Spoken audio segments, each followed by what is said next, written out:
As the cannabis industry braces for possible changes, new research reveals a stark reality. Only 27.3% of U.S. cannabis businesses are turning a profit. Bo Whitney, founder and chief economist at Whitney Economics, an up-and-coming speaker at the Benzinga Pay-to-Play Cannabis Capital Conference, shared these critical findings in an exclusive interview with Benzinga, offering a candid look at the financial hurdles facing the cannabis market. Whitney Economics developed models to accurately predict cannabis demand and the necessary licenses to support the growth. Our report aims to forecast how much investment will be required to sustain the industry's expansion moving forward, said Whitney. This type of prediction has never been done before, giving investors a clearer picture of the opportunities ahead.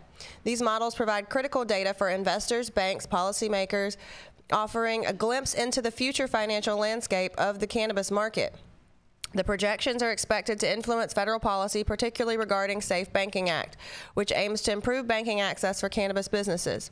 Whitney highlighted the three main areas of the cannabis industry where capital demand is the highest: retail, processing, and cultivation. Retail is seeing the largest growth because the consumers need access to the expanding retail outlets, increases market accessibility. Whitney explained he noted greater access to legal cannabis helps reduce illicit market activities, benefiting both regulators and legitimate operators.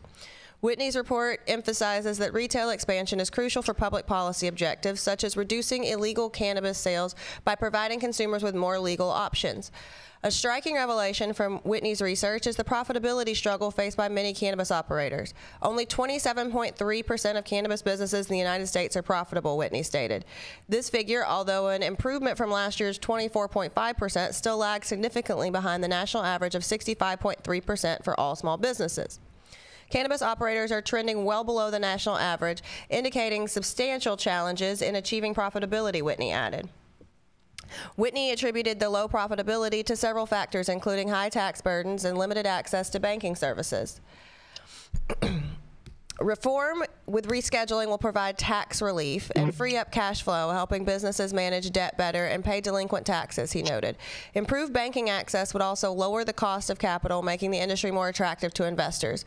Whitney's findings emphasize the importance of strategic planning and data-driven decisions for cannabis businesses seeking investment. To secure funding, cannabis proposals need solid data, a compelling value proposition, and a strong management team, Whitney advised. He also pointed out a trend away from vertical integration, with large brands now contracting suppliers rather than investing in self-contained operations. I think that I want to read his findings. I think that a large problem with consumer data and trending data in the cannabis space is that it's not correct. Like you can't predict something that you don't know. And I've looked at deck after deck after deck, and I think that investors are shying away from cannabis. You looked at what? After what? Excuse me? Yeah. Okay, Rico. Thank you. Very, very good. So yeah, I think that investors are trending away because you can't take people seriously, much like Rico's comment about the decks. They know you're going to steal their money. They know you're going to misappropriate their money, and they know that you don't know how to use their money. So giving these inflated hopes and dreamy type, we're going to be worth $30 million next year kind of proposals and value props and decks is just not, it's not realistic. I'd love to see if they have something more realistic, but I'm going to go ahead and bet that they don't, since he's still citing taxes are the issue for the retailer, because they're not all the way. So, yeah. I don't know. I'm interested to hear. I know Jason's going to argue with me because taxes are the only reason people don't make money. Taxation is theft, but taxes are not the biggest fucking issue. Taxes are the biggest issue. You know who's getting squeezed? The manufacturer. So it's not the retailer. So cry me some more sad rivers. But all right. You know what I'd like to see with this whole thing in all reality? I would like them to do this exact same study just on New York by itself. I also don't think that the data around illicit purchases is ever going to be correct. I'm not saying that it is. Self-identify that you just went up the block to the trap real quick? I'm not saying that it is. I'd like to see them just do it with their legal businesses in New York.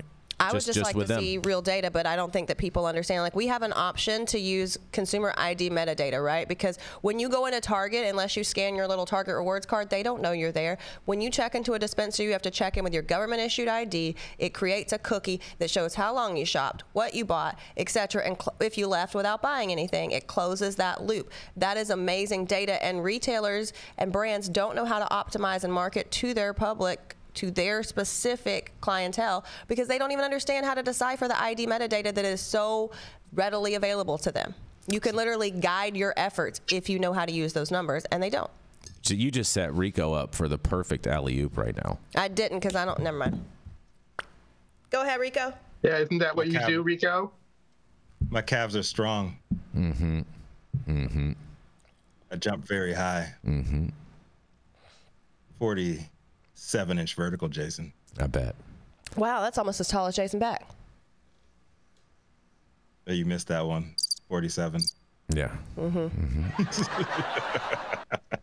Mm-hmm. We're glad you're enjoying yourself, Rico. Are you okay today, Rico? Always. Always? Okay. Always. All right. Fair enough. Always enjoying. But I completely agree with you, Jenny. That is, looking at the analytics of your store rather than just using your gut intuition will help you improve your store. And I believe there's a lot of money being left at the door because people aren't looking at their analytics. That's a fair point. And as to Jason's point, and Jason's point and the layup there, it's all about the data, man. You got to know exactly what's going on in your shop and stop using your gut. Without giving a full commercial about my company, what we do is we help companies do that shit. Like, seriously, we got to get off of that as the industry matures and the money and these the crazy money we've been talking about this week dries up as far as investments and people just dropping a bunch of dollars. They see that you actually have to run your business like mainstream businesses do. And their inventory managers aren't using their gut.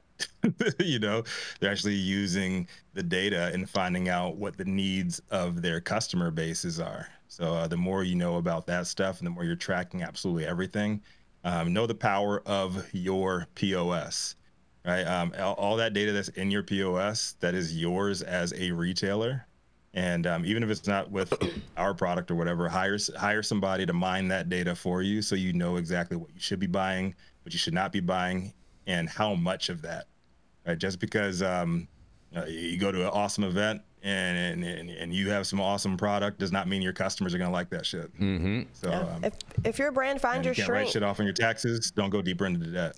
If your customer's not buying your product, find out whose product they are buying. There's ways to do that. We kind of worked with some really awesome guys from Wharton, some of the people that worked on from Raytheon, and created a way to analyze data and find your shrink and find your consumer and how much of their dollars are being spent in your store and outside of your store. And I think that it's really important because the POS data is raw data, but you have to be able to analyze that and make that an effective use case. And so I think that, I keep on hearing this taxes. I get it. Taxes suck. It's a large amount, but guess what? If I pull out a retail fucking receipt right now, there are line items on that. A large portion of those taxes are being collected from the consumer. So the consumer should be screaming taxes, not the guy who can't get a new Ferrari next week. Jenny, I think you made a really, really great point there. Yeah, IXI data is really, really good knowing who is coming in, where they're coming from, because all of this shit is available on a grand scale, and you can damn near close to like 10% error rate find out what these people's net worth are without even going through their taxes. What we focus on is everything that goes on with your current customers, but it's really good to see both ends of that. The 2080 rule says that 20% of your customers are responsible for about 80% of your revenue that you're bringing in. It's very important to make sure you're keeping those people happy, have the products on your shelves that serve them that they want to, and deepen those relationships. And just know that with our industry being as new as it is, a lot of those people that are coming in are not gonna come back. They're gonna be searching for discounts every single time. And in our industry, if you're going for a loyalty and discount, you can't do both of them in cannabis, or you are going to go broke. Period. Correct. So pick one or the other. and you'll be part of this 27% that Bo Whitney's talking about.